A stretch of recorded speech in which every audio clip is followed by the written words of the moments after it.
Hello, everybody, and welcome in live to another edition of the Bleeding Burnt Orange Show here on Mark Rogers TV, the voice of college football on the SEC channel and the SG1 Sports Texas channel. I appreciate you guys joining me. Please hit that like button. Please subscribe. Remember, guys, we're going to be here every Wednesday at 7:30 p.m. Eastern Time. Had to move it back today, so we're here on Thursday, but I'm going to be here at least once a week, usually Wednesday, 7:30 p.m. Eastern Time. So hit that like button, hit that subscribe button. It really helps out. We're trying to grow. Please, guys, we're trying to grow this channel. We're trying to grow this brand. So please hit that like button, subscribe, share this with your friends, family, everyone. We don't just do Texas. We do all the SEC teams. We're new here. We're the new big dog on the block. I'm not going to say the big dog. We're the new dog on the block. So welcome us to the SEC. Hit that like button and subscribe. Thank you guys for being here. And before we get started, if you're going to go to a game, it's college basketball season. Go to ticketsmarter.com. Type in code BIG for $10 off a purchase of $100 or more, and type in code BIG20 for $20 off a purchase of $300 or more at ticketsmarter.com. Don't be dumb, be smarter. Ticketsmarter.com.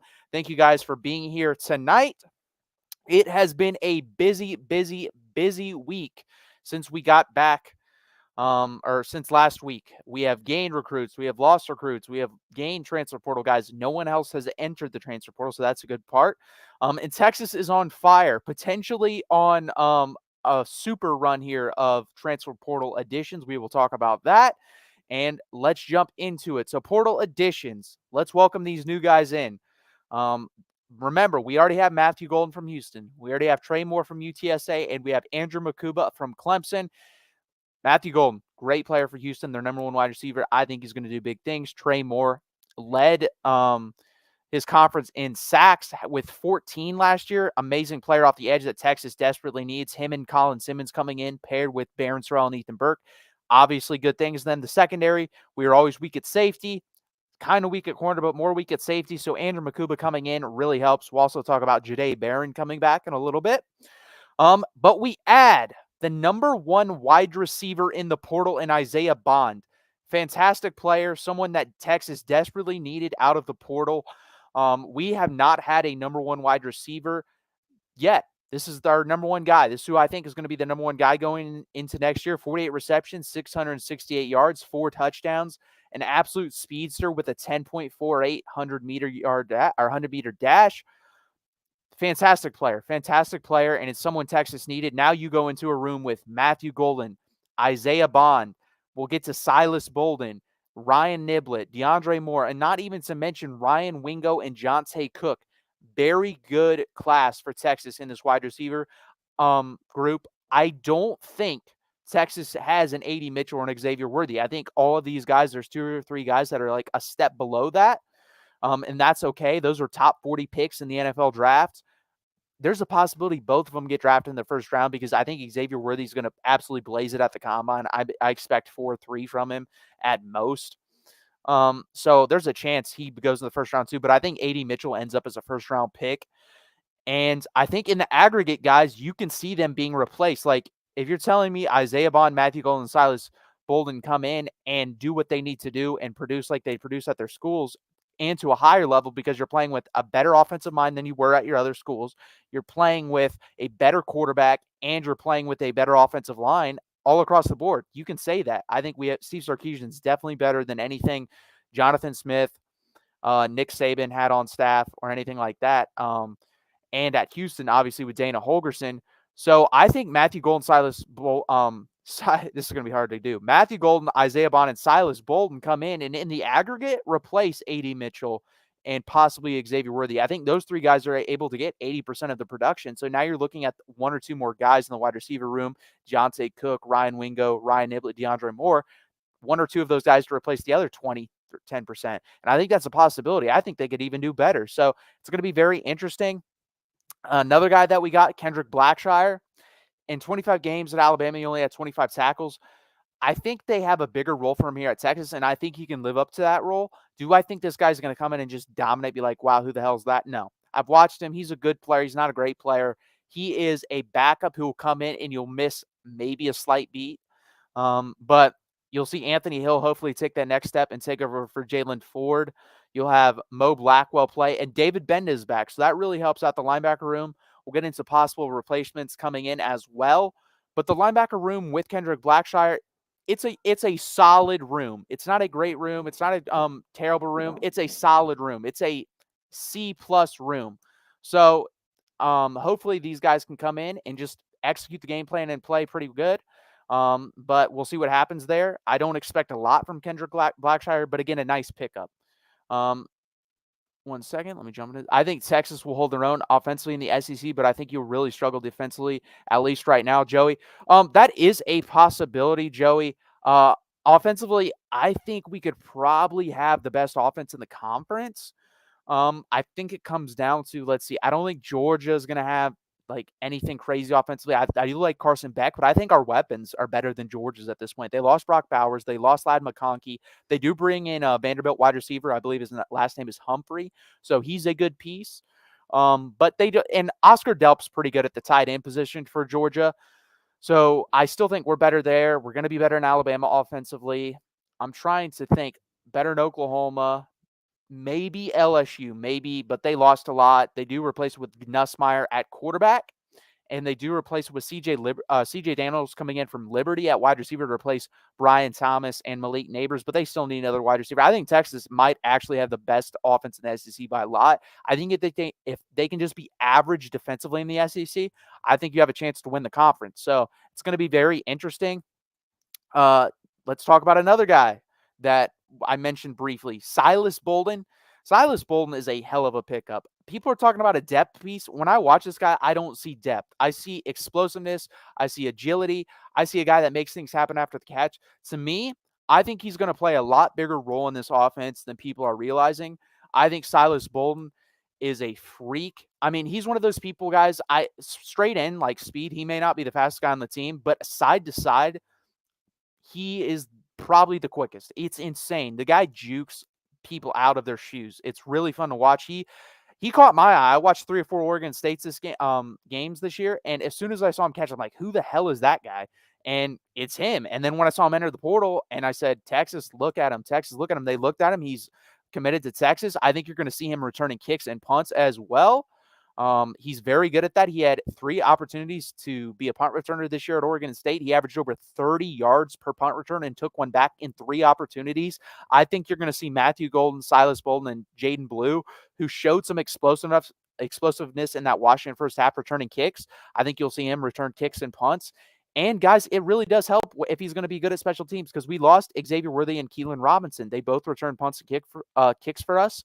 We also lost Keaton Crawford, who was a good gunner. So Jeff Banks tweeted out as soon as Silas Bolden came in about special teams, and I think he's going to be one of the best special teams players in the country.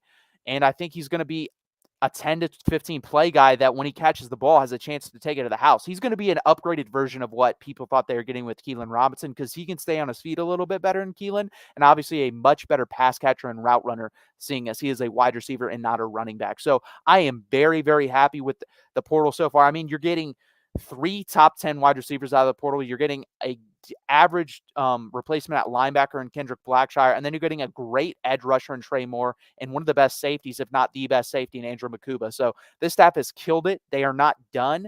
I'll go back into the comments, then we'll talk about the possibilities of other guys joining this as well, and then we'll talk about some of the sad stuff that did happen. We did lose a recruit. We obviously lost Bo Davis, but we'll talk about that in a minute. The Isaiah Bond addition is a big win for Texas. Yes, it is, Jackson. Very big win. Someone, like I said, can be the number 1 wide receiver on a playoff caliber team. At this point, guys, it'd be a gigantic disappointment if Texas does not make the playoff to me. Our schedule isn't super hard. I would say it's one of the 3 or 4 easiest schedules going into the SEC next year, and that's going to the SEC. It's not an easy schedule overall for sure. We just have too much talent. We have to make the 12-team playoff. Like I said on Mark's channel before getting on here, I think 9-3 is the minimum, especially if Jim Harbaugh leaves Michigan. If Jim Harbaugh leaves Michigan, we should beat Michigan. We're already favored very early. I know it's early, but again, I can't go into the future. I'm just going to talk on what about now. We're favored by 1.5 on the road versus Michigan. I think that's about right. I think we should be favored. We're the better team right now, and we're not done. That's the cool thing. And if Jim Harbaugh leaves, there's a possibility Texas gains 1 or 2 guys from Michigan. I don't think many people will leave Michigan because Sharon Moore it's very close to Jim Harbaugh. It's going to be like a nice meshing. They might lose 3 or 4 guys, but I wouldn't expect much more than that. If they lose more than that, that's going to be very interesting. But I think we may be able to get one guy from Michigan, but Arizona's a possibility too that we'll touch on. Um, I am in the hospital in lungs and bronchial tubes. They have not assigned me a room number yet. Damn. Well, prayers out to you, Joey. I hope you get better. Obviously, your West Virginia Mountaineers had a good year keeping Neil Brown, and you beat us in basketball. It was pathetic to watch that game. Texas, God, I don't even want to talk about their basketball team because last year still frustrates me. They should have been a Final Four team. That second half versus Miami and the Elite Eight still going to bother me. I'm praying that you get better, feeling better. Yeah, best wishes and prayers out to you, Joey. I barely have my sound up. LO hard to hear. I get that. Definitely in the hospital, too. You probably don't want people looking at you either. But it's going to be interesting, guys, because Texas, like I said, they retained a couple key pieces. Honestly, guys, if Texas was able to convince Byron Murphy to stay at this point, I think Texas, I would put money on Texas to win the national championship. That's how good Byron Murphy and Tavondre Sweat were if we could have kept one of them. Obviously, Tavondre Sweat didn't have any more eligibility, but Byron Murphy did. It would have been awesome to keep him. And then we'll just jump into the guys we lost real quick, and then we'll go back to the possible additions. So we lost Jamari Caldwell. I'm not going to say we lost him because he was at Texas, but we lost him in the sense of he was going to come to Texas if Bo Davis didn't go to LSU. It had been reported for like a month, guys. It was about grades. And then once they got that settled out, he was going to come to Texas. And then Bo Davis is lost, and Oregon comes in and takes him. He's a good player. He's second team All Big 12, great run defender. And on top of that, 6.5 sacks. He's a really good player. Props to him. He's going to be good at Oregon. That's a really good pickup for them. I think Oregon is setting themselves up to be a national championship contender moving into the Big Ten as well. And then we lose DeAndre Robinson. He's a composite 4-star out of Florida. We lost him because of Bo Davis, too. He wanted out of his letter of intent. I have no hard or ill will feelings towards him. Good luck for him. I don't know why he wanted out of Texas to go to Florida. I think there's actually opportunity for you to play here on a better team, and you're going to Florida. By the way, I think you probably make more NIL money at Texas. Maybe not, because maybe Florida's getting desperate and throwing crazy money around to keep guys, because we did take one of the two best safeties in the country, and Xavier Filsaime, from them. And Billy Napier could be fired. So I don't understand that move from him. I know LSU was interested as well. If I'm him, just follow Bo Davis to LSU. That would make more sense than going to Florida. I know it's your home state, but there's a really good chance Billy Napier gets fired. So I don't understand why DeAndre Robinson wants to go to Florida, but good wishes to him. It sucks that we lost both of them. That is a position we need to replace, because Alfred Collins does come back, and he's a good player, but we've yet to see him reach that upper echelon. I think Alfred Collins will take a step forward, but he's going to need to take 2 steps forward to match Byron Murphy's production. I don't see that happening, but do I think he can do 80 to 85% of what Byron Murphy did last year? Yes. And if we can get one more defensive tackle in the portal, whether it's this window with all these coaches leaving or the next window, if they can be just a C-plus guy and have Alfred Collins, Vernon Broughton, and those guys rotate in, then that's fine, because I think the edges guys are going to be way better than they were last year. You're going to have Ethan Burke in his second year. By the way, played with a torn meniscus like the last 4 to 5 weeks of the season, or he had surgery. So he played after surgery. He only took a week off and played. And then you have Barron Sorrell back for a senior year, along with Colin Simmons, the number 1 defensive end in the class, with Trey Moore, the number 1 portal addition at the defensive end position. So, I mean, the edges are going to be good. I think the secondary, if we get Jabbar Muhammad, which we'll jump into in a second, of the portal possibilities, is going to be a strength. You're going to have Derek Williams in his sophomore season at the safety position. You're going to have Andrew Makuba at his natural position in safety instead of at the nickelback, which he's perfectly capable of playing. He was a top 75 players on most NFL draft boards at the nickelback position. So he can definitely play there. And I would suspect with Jahdae Barron coming back, our nickelback, that you'll see Jahdae Barron and Andrew Makuba rotate at the nickelback position and go back to, and one of them will be at safety. And you'll see him, like I said, switch positions. I think that's what Texas is looking for, is a versatile secondary room. And then you have Malik Muhammad coming back, the number 1 cornerback from last year. And I think he's going to be fantastic. He was already graded out really high. I think he's going to take a big step forward. And then Terrence Brooks, who I think is only 20 years old as a junior, he's going to get better. He was still pretty good last year. He had a couple rough games down the stretch, but I still believe in him. And then Gavin Holmes, the Wake Forest transfer, who played okay at times last year, is also coming back. So this secondary is going to be better. And if we get Jabbar Muhammad, and we'll jump into that now, there's a really good chance that Texas has one of the best secondaries in the country. If you can have both Muhammad's on the outside with Andrew Makuba and Jade Barron, one of the two in the slot, and then one of them at the safety with Derek Williams, who's I think going to be one of the best safeties in the country next year, and then Terrence Brooks and Gavin Holmes are your cornerback depth, along with young freshmen like Kobe Black. This secondary could be the strength of the team next year. I honestly, going into the season, would feel like that is the strength of the team. And then I would say the defensive edges, and then the linebacker, you still need one, and you still need a defensive tackle. But overall, this defense, if they get two more pieces, one at the linebacker position and one at the defensive tackle position, I think this defense can be overall better than it was last year. Are you guys really playing Michigan next year? I have you losing to Ole Miss, Michigan and Georgia. We do not play Ole Miss next year, Joey, unless it is in the SEC championship game. We do play Georgia. It is at home. That's big. Then, yes, we play Michigan second week of the season at Michigan. Let's see. Our next hardest game we play, I believe, Kentucky at home. Play Oklahoma, obviously, in the Red River rivalry. A&M at the end of the season. It's really hard, guys. Like, the schedule isn't that hard. You play Florida, but I think Billy Napier, we play him in November, will be fired by that time. So, I mean, if you split between Georgia and Michigan, you're going to go 10-2. That's all you have to do. Now, if you lose to both them, you'll probably end up 9-3. I don't know if 9-3 with our schedule gets us in next year. 10-2 100% does. I don't see a world where Texas goes 10-2 next year and is left out of the college football playoff. That'd be crazy. That would suck because I think this team can win a national championship. I think they're going to be really good. I think the game of the year next year right now is probably Georgia at Texas. I forget what week that is. I think it's week 4 or 5. I think that's the game of the year going to next year. The ticket price for that are going to be insane. Colby covers, where does Caleb Downs go? Caleb Downs, I think he's going to Ohio State. I do. I think the longer this plays out, the better it goes for Ohio State. If he's going to Georgia, he'll make that decision to me by tomorrow night. If he doesn't make it by tomorrow night, it goes through the weekend, he's going to go to Georgia. Ohio State. So that's another thing. So if we get Jabbar Muhammad, he's going to take his visit to Alabama. To me, he's going to go to Texas if he doesn't commit to Alabama by the end of the week, and he doesn't visit Oregon because he wants to visit Oregon. They lost their secondary coach. Otherwise, I think they would have landed him by now. Again, Jamar Muhammad and Malik Muhammad are cousins, so that does help out here a little bit. But I think he would have ended up at Oregon if they didn't lose their secondary coach. But he went to Michigan State, and I think that helped Texas. I think that made them their number one. He is still going to take his Alabama visit. To me, if he's not committed to Alabama by Sunday, which most people thought the visit did well because you have Texas players tweeting out and Texas people on the inside tweeting out that Jabbar Muhammad is basically going to go to Texas. But if he doesn't commit to Alabama by Sunday night, I think he's going to be a Texas Longhorn if he doesn't visit Oregon. Now, if he visits Oregon, then this guy is truly, it's going to be interesting. I don't know what's going to happen then. But for us Texas fans, just hope he doesn't visit Oregon and he doesn't commit by Sunday night, then I think he's going to end up at Texas. Another one, Amari Niblack. I think this is done by tomorrow. I think Amari Niblack will be a Texas Longhorn. It was going to be between Benjamin Urasic out of Stanford, who's a good tight end, and Amari Niblack to come here for Texas. Texas was going to get one of them. In my opinion, they chose wisely of picking Amari Niblack. He had 20 receptions for 327 yards and 4 touchdowns. He was the number 1 tight end in the class last year.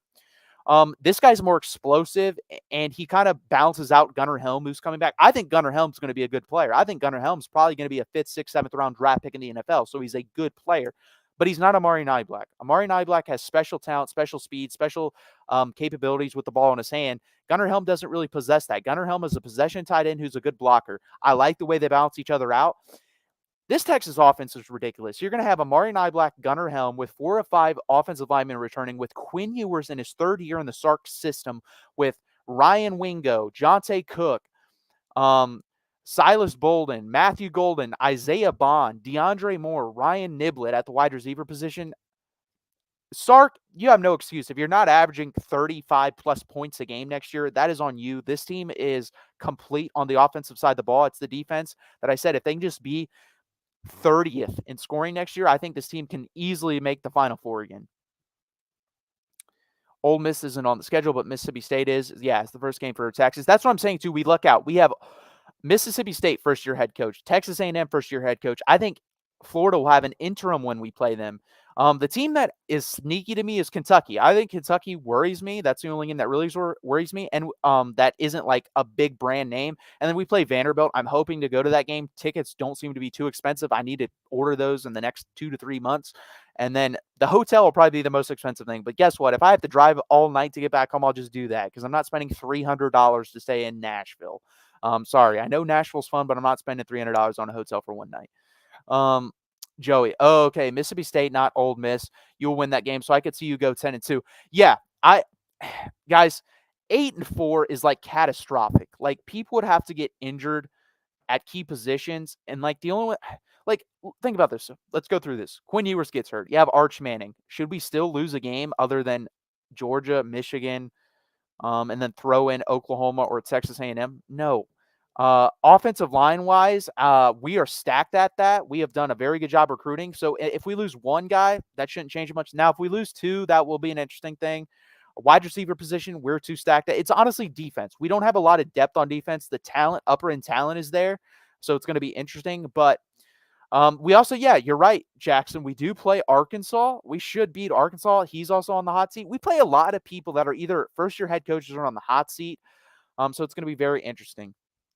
Arkansas is in rebuild mode. I don't think they're ready to come together next year. I think I could be wrong, but I agree. I'm not really scared of them. Plus, guys, it's going to be a return to the scene of the crime for Steve Sarkisian. That was his first big game at Texas where I think the lights finally turned on for him, and he's like, wow, this is going to be a lot bigger of a rebuild than I thought. They absolutely killed us. They ran for over 300 yards. So I think we're going to kill them. I think we're skull drag them. I think it'll be like 38-13 or something like that. So I just don't see us losing that game. Like I said, I could see us losing it like Kentucky, surprisingly, maybe Texas A&M since it is at home, but we're not losing to Oklahoma either. Oklahoma's not beating us with Jackson Arnold, and they're not beating us 2 years in a row when we played like crap last year is the only reason they beat us. So I don't expect us to lose that game either. So like I said, the possibility of Jamar Muhammad and Amari Niblack is huge. I think Amari Niblack is done by Friday. I think Jamar Muhammad, if he's going to come to Texas, will be done by next Tuesday or Wednesday. So keep an eye on that for Texas fans and SEC fans. Also, some whispers out there, guys. If you're interested in 3 guys that could hop into the portal that Texas would 100% be interested in and would really help, 3 names to keep an eye out on are Jacob Manu from Arizona. He's a sophomore who had 105 tackles last year, 6.5 sacks, 1 interception, all Pac-12 defense. Fantastic players. Guys, if we end up with Jacob Manu, Anthony Hill, and David Bennett linebacker, that is a better linebacking core than last year because you're going to have Anthony Hill who will be better than he was last year, David Bender who will be better than he was last year, and then you're basically replacing Jalen Ford, who had his worst year here at Texas in the past 3 years, for Jacob Manu, who's a stud and will have 2 years left in his senior year. And the reason why you keep an eye out for him, Johnny Nansen took over the linebacker position, obviously a couple weeks ago. There was rumors that he could become the Arizona head coach. They chose the San Jose State head coach. Thank God, because we would have had to replace a defensive line coach and we'll talk about who I think that will be. And another linebacker coach because we lost Jeff Choate to Nevada, but he's going to stay. We did lose for a quick 4 days. We had Dwayne Akina back. He's the guy that had Michael Huff, Michael Griffin, Aaron Ross, Nathan Vasher, those guys in the secondary when we were DBU. He was going to come on as an analyst. He was at Arizona as an analyst, but they have offered him an on-field role. He hasn't 100% taken that yet, but I expect him to. It would make sense. But that's a name to keep an eye on because he was one of the people that wanted Johnny Nansen as head coach for Arizona. So Jacob Manu, keep an eye on that. And then Bill Norton, senior defensive tackle, 6'6", 325 pounds, 31 tackles on the year last year, and 2 forced fumbles. That's another name to keep an eye out on. Big guy, nose plugger. Run stuffer at the nose position. You're not going to be able to replace Byron Murphy and Devondre Sweat. I think you can get close in the aggregate, but you're not going to be able to replace them. And that's kind of the same thing at the wide receiver position. Sark knows you're not going to be able to replace A.D. Mitchell and Xavier Worthy 1-for-1, 2-for-2. But can you replace them with a lot of depth and talent? Yes, you can. And I think you did a fantastic job at the wide receiver position.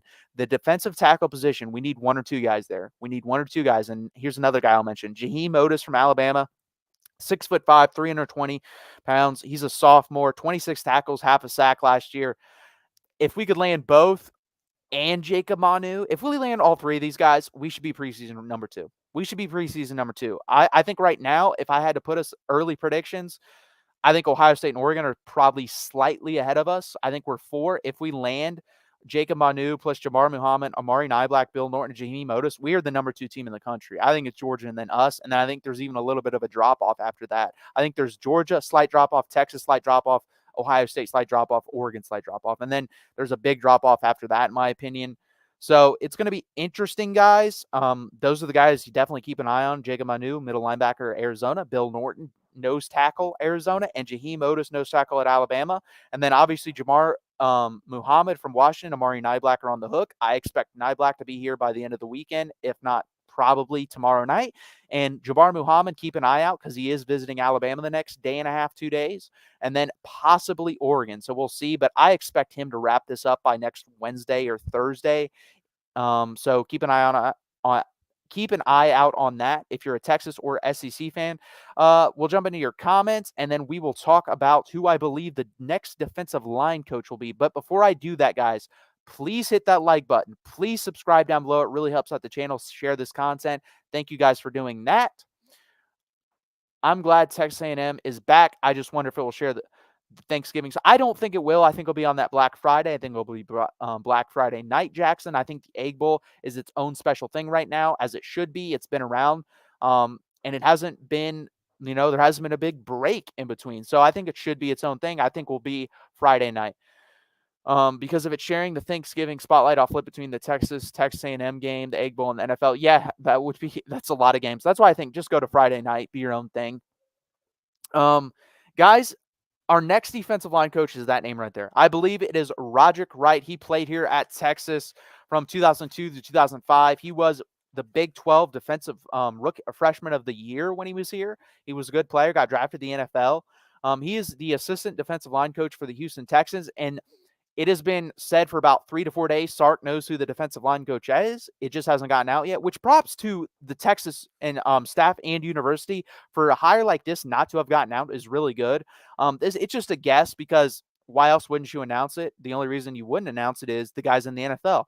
Who has a tie to Texas from the NFL? The assistant defensive line coach for the Texans, Roderick Wright. So I fully expect him to be the Texas defensive line coach. So that'll be nice. He was with the University of Miami last year as a defensive ends coach, so he has a little bit of experience recruiting in college, not much. He also started a long time ago at Texas, his coaching career as an assistant coach. So I think it's a good hire. He knows the NFL. He knows college. He played in the NFL. That carries a lot of weight recruiting.